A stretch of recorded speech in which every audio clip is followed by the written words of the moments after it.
Hi, this is Mark at Ding Dong's Garden. This is Jonkheer van Tets, red currant. And as always, I apologize if I get the pronunciation wrong, but there's a lot of variety in plant names. Ripens pretty early.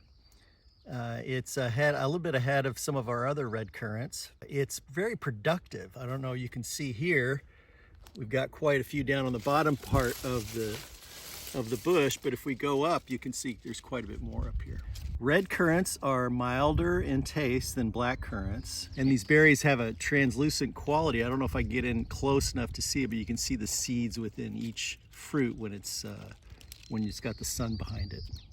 And if we wait long enough until all of them are ripe, you just harvest the entire string of currants off of the bush. And if you go into any farmer's market in Europe, you're going to see huge baskets of these strings of red currants. They're very, very popular in Europe. When they're ripe, when they're softer, so these are pretty ripe. So let's see what they taste like.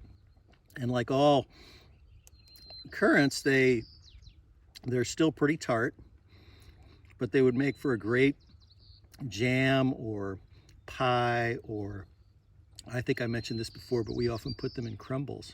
And like all of our currants, we've got them netted right now because the birds would just come in and take these apart.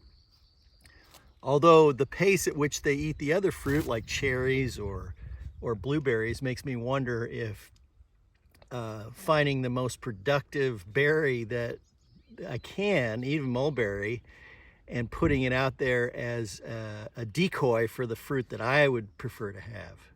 So maybe we'll experiment with that in the future. This is Jonkheer van Tets, red currant.